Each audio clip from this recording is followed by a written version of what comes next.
Hello, my model building friends. It's Brian with BG Model Workshop. I hope everybody's having a good January so far. We're about halfway through the month, and I'm looking forward to getting into February because we're going to do some traveling then. But before that happens, let's say some shout outs to some shop cards. Tom Scale Garage, thanks very much, mate. I love the card. It's a classic Fiero there. I remember when those used to roam the streets of my hometown. I thought those were the coolest cars in the world, and by the time I was 15 years old, I was already too tall to fit in one of those, so that was a heartbreaker for me. But in retrospect, I think I dodged a bullet not getting one of those Fieros. But cool looking build there. And then also we got a card from Pat Redmond. Pat's up in Canada. Looks like Pat does some pretty good looking builds there. I really dig this, was that a Jeepster? Looks a lot like the Commando.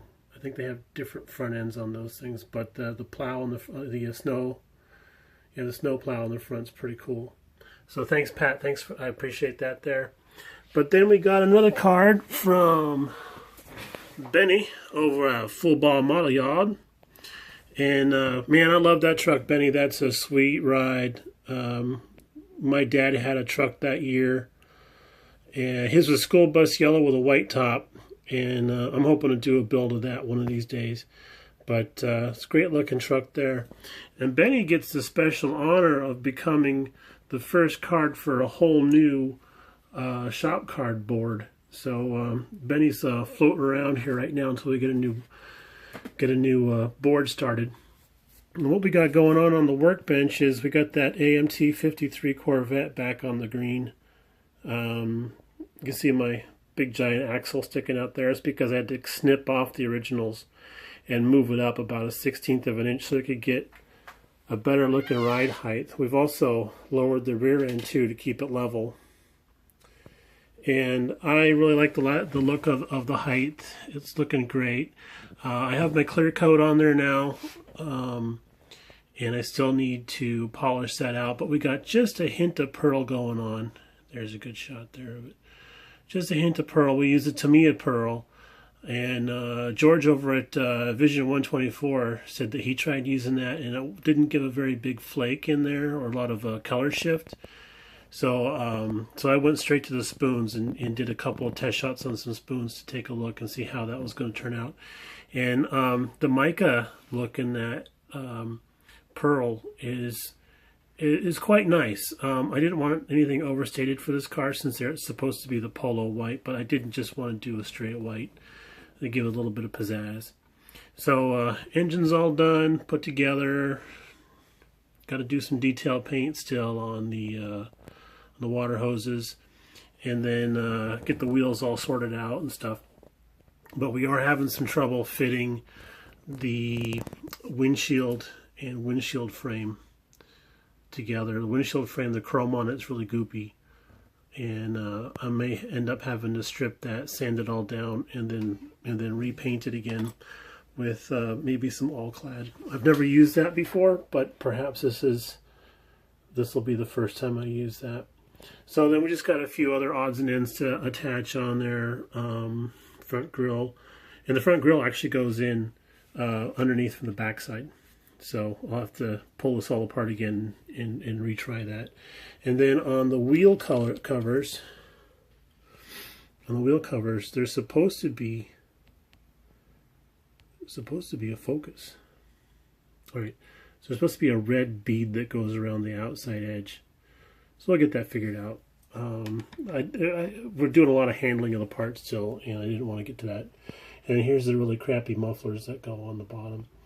I painted those up in steel, and I gotta snake them through a bunch of other parts and everything. But steering wheel turned out okay. The horn ring does look quite large because of how it's molded, but yeah, it is what it is, right? So what we've been kind of spending some time on here and there is our 1/144th Millennium Falcon. We got it all put together, based it in a dark gray. I used the Tamiya TS4 German gray. It's a really good color for basing stuff. If you don't want to do a black, but you want to have kind of a dark base. So we based the whole thing in that, and then went back over it with, to me, a primer, just a white primer, and that gives it a nice sheen. And then we're going through and doing some of our detail painting, and I have some oopsies here and there on that. But basically, what we've been spending most of our time on is doing the detail work down inside of all of here. And that's actually just Sharpie pens highlighting and picking out some of the really cool looking machinery that's going on there.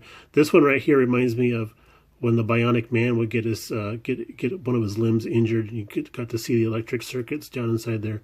That's what this reminds me of over here. If you guys don't know what I'm talking about, Google it. But again, some of the holes down inside of here. So this model is representative of the current movies that are out right now. So it's going to have the square radar dish. That's actually in paint right now. We've based that in a dark gray also, and we're going to spray over that. But we've been doing the detail painting below it, so doing some grime washing, and just did a test area right there to see how it's going to look. And then it's going to flow over the entire body here, over the fuselage, and then down through all the greeblies and stuff that are on the back here. And sadly, these vents are going to be covered by some little discs with grill work molded onto them. And I have more bits, some more piping and stuff that's going to be added onto the top of the hull once we get that based and painted. And then once those are mounted, we got some decal work to do. And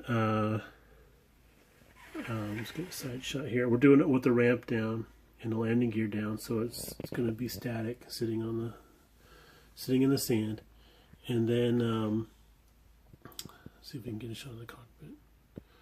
No, can't really get in there very well, but you know what I mean.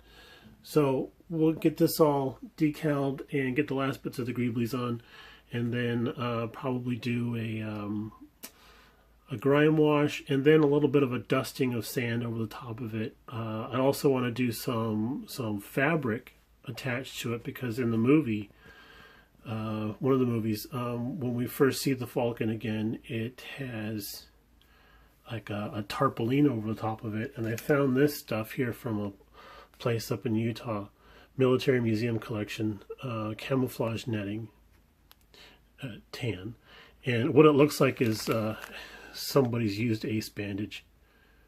But I think if we paint this up with a darker brown, maybe like a mouse brown or something like that, and then drape that over the top, that'll look the part. So that's what we got going on so far. Our Tom Daniel build is still stalled. We're over here trying to get some body seams to finally go away. So we got the color scheme picked out, and we have some ideas for the back end for the trash compactor area. But for right now, we've just been sort of pulling our hair out between the Bandai Millennium Falcon and the AMT 53 Vet. All right, guys, thanks for tuning in. I got some new subscribers in the last weeks. Welcome you all. I appreciate you guys subbing and joining in and commenting. I really appreciate that. It's a lot of fun to do little chats back and forth. All right, y'all, have a good day, and we'll talk to you later. Bye.